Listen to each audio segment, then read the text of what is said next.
Hello and welcome to Global Perspectives. I'm David Dumke here with co-host Katie Coronado. Hurricane Maria, which ravaged the Caribbean in September 2017, was a game changer for Puerto Rico, resulting in loss of life, extensive property damage, devastated infrastructure, and significant emigration. Sadly, the likelihood of another hurricane, earthquake, or other major natural disaster in the coming years is high. Today we're talking with Dr. Fernando Rivera, Director of the University of Central Florida's Puerto Rico Research Hub, about the impact of Hurricane Maria on the island, the Puerto Rican diaspora, and San Juan's disaster preparation plans. Welcome, Dr. Rivera. Thank you. Bienvenido. Thank you. Thank you so much for being here with us. We know that it's been a couple of years since the impact of Hurricane Maria. And we know that you are very closely connected to the Puerto Rican community in Puerto Rico and also on the mainland. What are the things that are happening today that are still related to that impact of Maria? Well, definitely Hurricane Maria was a turning point from Puerto Rico. I think the history books will determine before and after Hurricane Maria. 2 years after, the recovery process continues. Obviously, it's been marked with, slow process. It's been marked by a lot of unmet needs still to this day, with, some of the recovery funds that were relegated to the island, but there's been a lot of political turmoil as well that has led to sort of a revival of the population in terms of demanding more from their elected officials. What kinds of unmet needs would you say are priorities? Well, still, the issue with a very fragile electric system.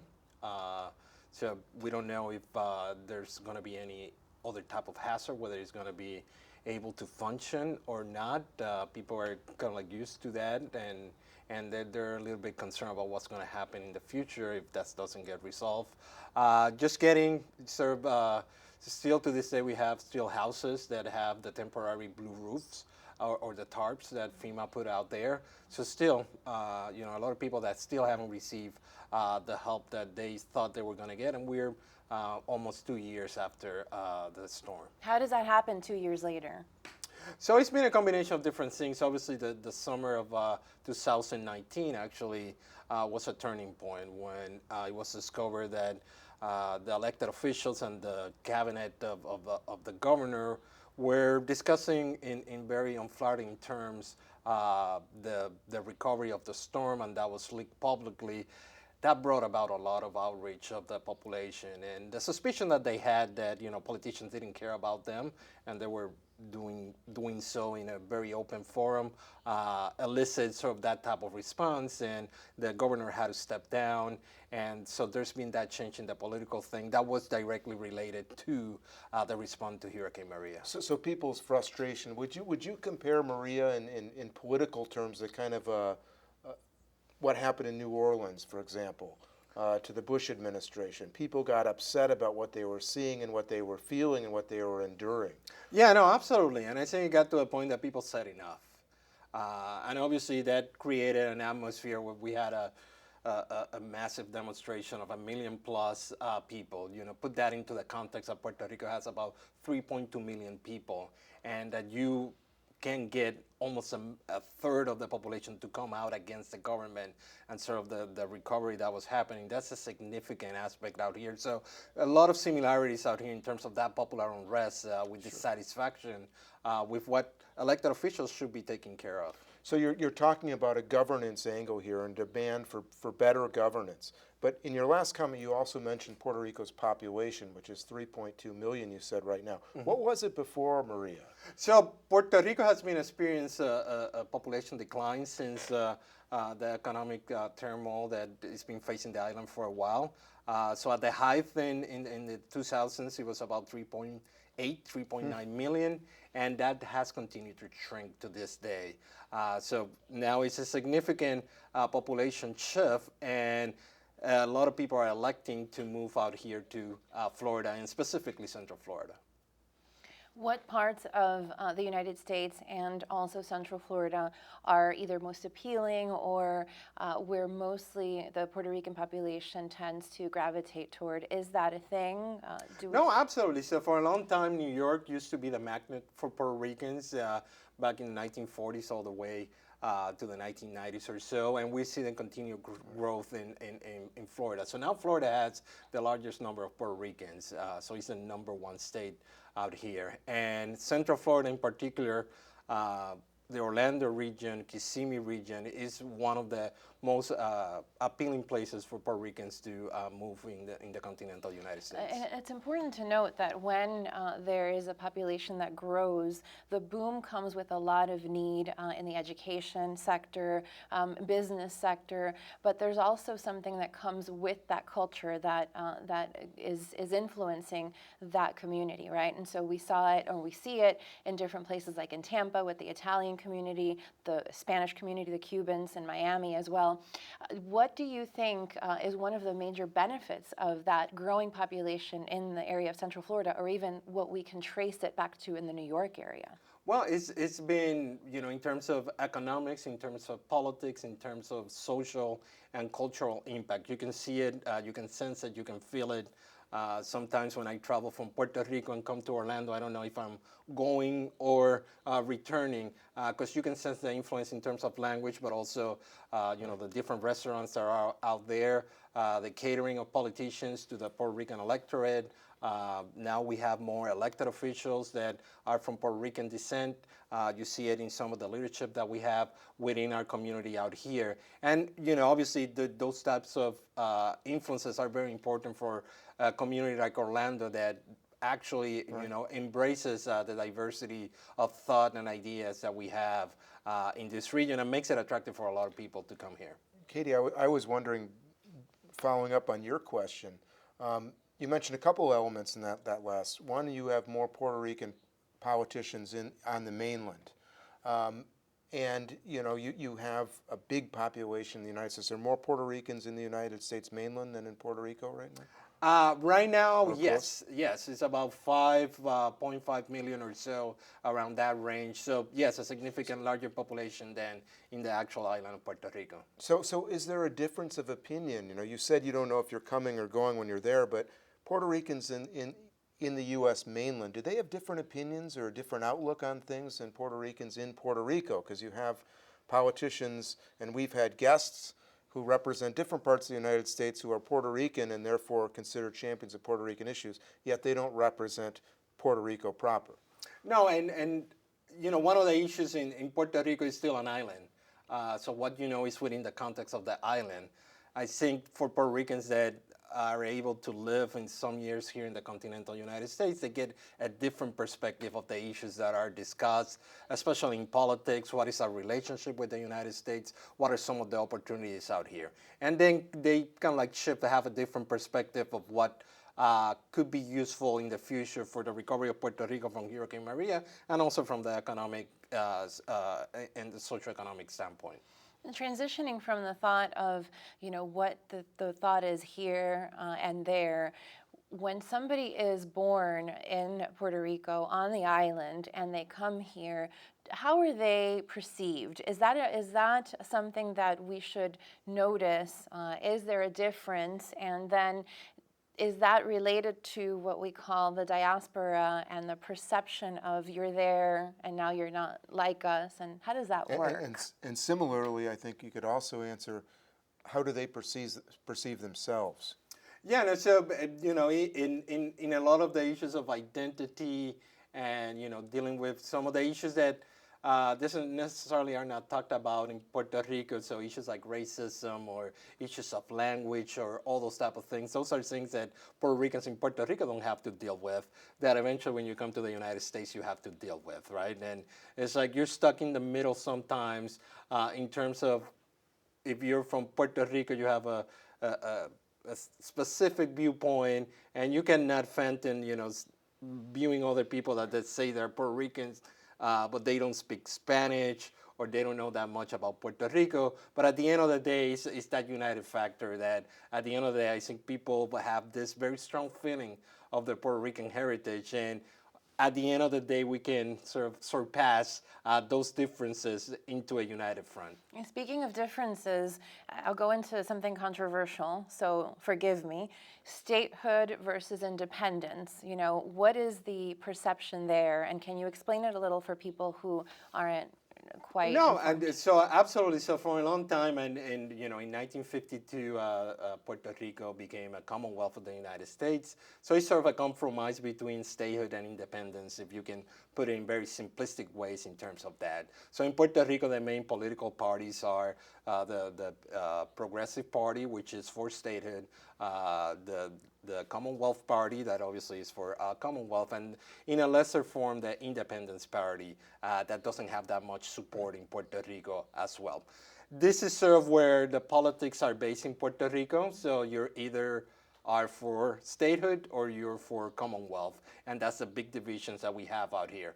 Obviously, we have had countless U.S. presidents that have gone to Puerto Rico and promised to solve the issue of status, but that's up to Congress to decide.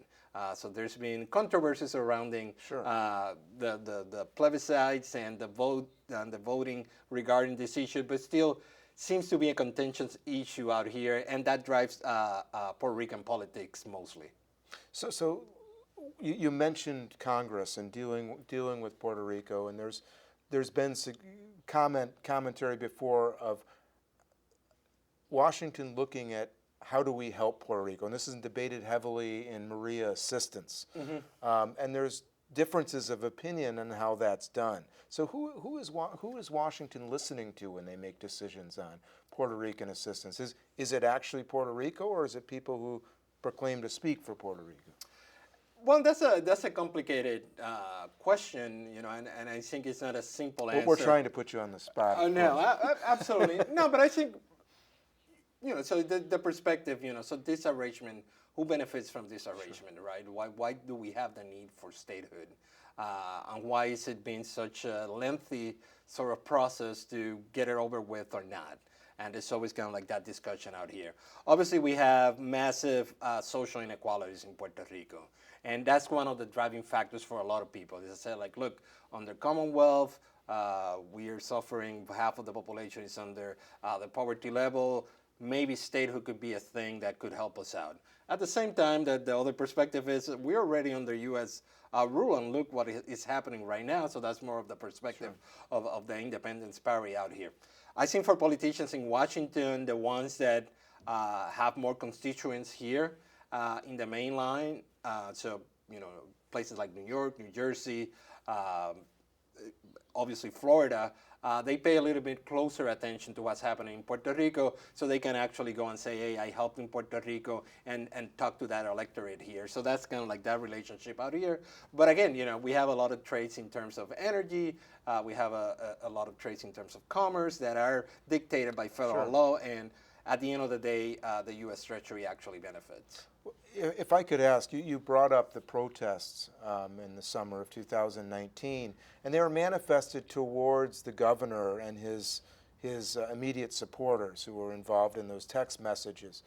But if you ask individual demonstrators who were out that day, and obviously the world saw Puerto Rico as united as a Puerto Rican message, but what are the specific issues the people were wanting fixed? Was it electricity grids or schools, or what are 3 or 4 of those issues? And before you answer that, can you give us like a 30-second recap of what the text messages had in them, what happened? For So people who don't know? the governor and his cabinet, basically all the people in charge of different things, they were exchanging text messages, making fun of people because of their looks, their sexuality, and basically suggesting that they were going to give aid to in exchange for political favors.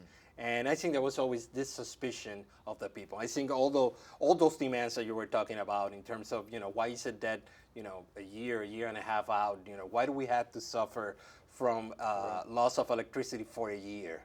You know, if you knew this was happening, you know, why is it that our roads are not built again? Why is it that schools are being closed? Why is it that we're paying more taxes? What is going on out here? And when this surfaces out here, it's in the open. All of a sudden, you see it out there. You can read it. You can test it. You can feel it. So that created a frustration of people that said, like, enough. Well, we're not going to take this anymore, and we're going to march to the governor's house and ask for his resignation. And that's an example for a lot of political science experts to show how the movement of people and people actually protesting can actually prove that a democracy works. No, absolutely. And this, at the end of the day, this was the greatest exercise in democracy, right? Hardly no loss of life, hardly any people that were injured or shots fired or anything like that.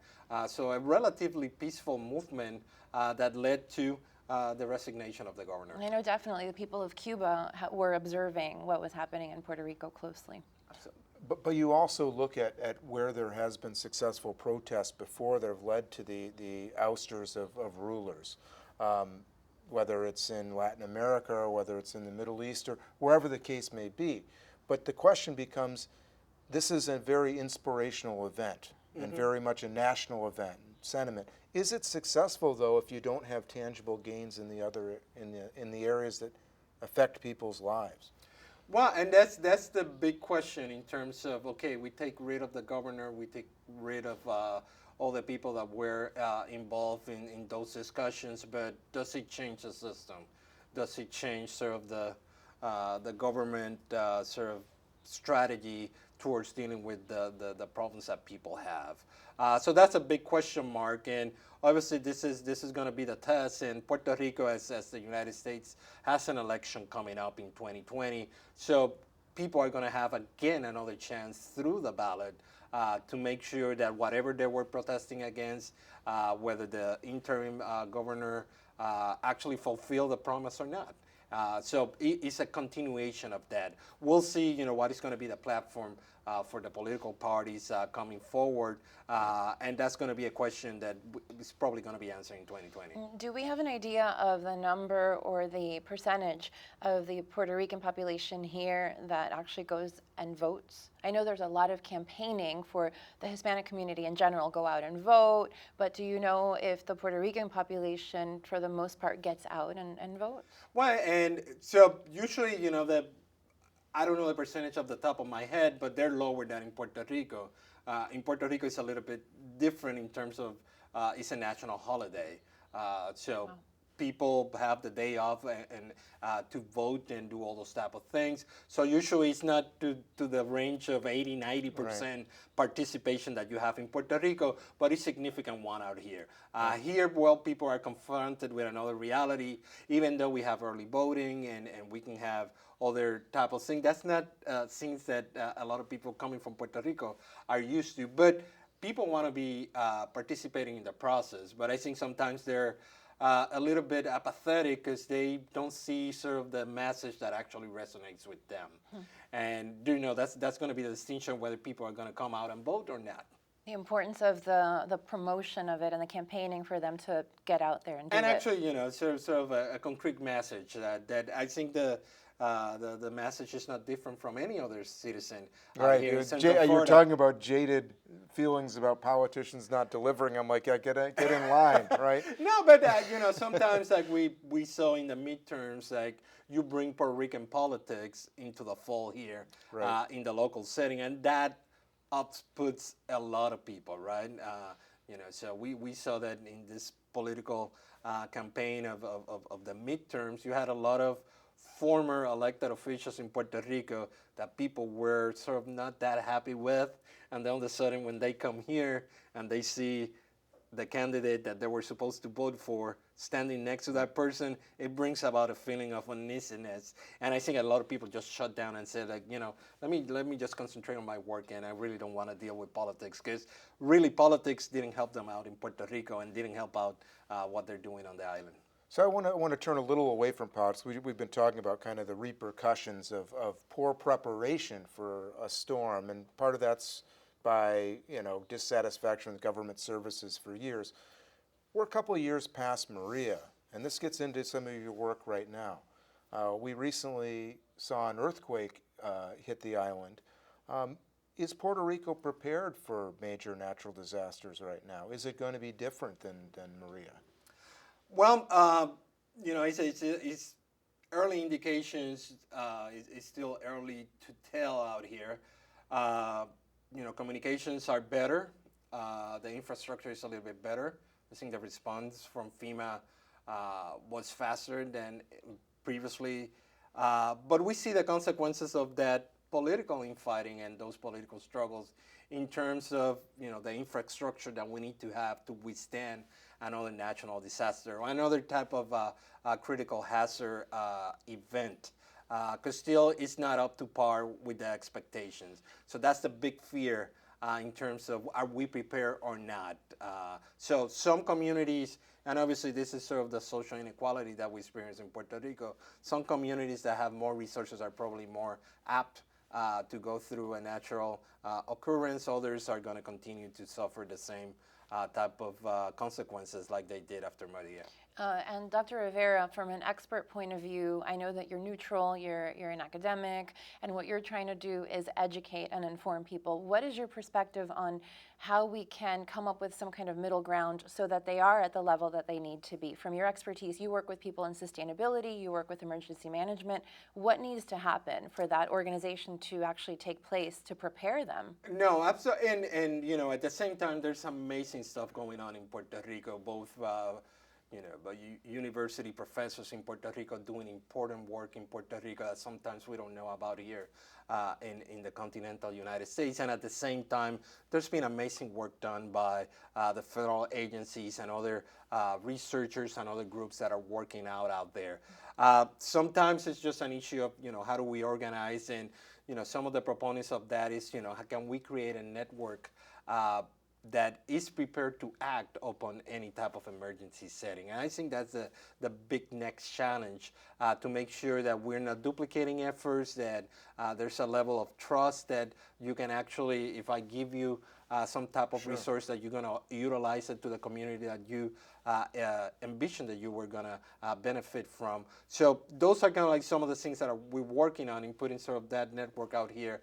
So we're creating sort of that network at the national level, all universities or nonprofit groups, making sure that we're collaborating not only here in the continental United States, but we also talk to our partners in Puerto Rico. I want to toss out another controversial question. Sure. Language. Okay, so we know that in Puerto Rico, people speak English, people speak Spanish, but if they come to the mainland, how important is it for them to speak English for the workforce, or is it not important, or what's your perspective on that? Well, one of the things that at least I saw when people were coming from Puerto Rico, that language was one of, especially English, was one of the biggest challenges that they face out there. And we were able to provide some English language instruction for some people that actually benefit and were able to get a better job out here. I think we don't need to run away from bilingual education. Sometimes it's either of type of discussion. I think we need to merge them together, especially in a place like Orlando and Central Florida, where tourism is so important. And even for a business perspective, having those tools are really important out here. But usually we have kind of like this perception that English is commonly spoken in Puerto Rico to the level that is functional for business, education, all sort of thing, but that might not be the reality for a lot of people. You touched on bilingual education. That's controversial for a lot of people. How do you explain that? No, so for me as a sociologist, I looked at sort of Florida and Central Florida as sort of the future of the United States. If you think about it, we are blessed that we have this geography where everybody comes here, and we can learn from so many different examples out here. But it will give us a competitive advantage. And I've seen that in my students when they go out and get jobs.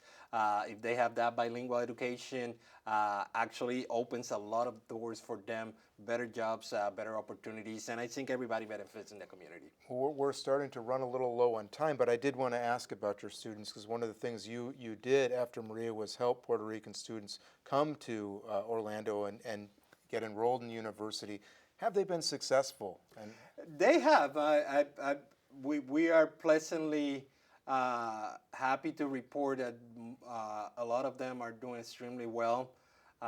Some of those efforts, I have to say, I just helped a little bit, but it was the students' leadership and efforts that actually they got together and were able to organize to make sure that the in-state tuition was extended so they could finish their education. And now some of them, I have a student that just recently graduated and is going to medical school in Puerto Rico. So kind of like that fear of the brain drain and all sort of thing is not necessarily panning out for us, gladly. This show served with the intent to inform our community and our PBS audience on what's happening with Puerto Rico.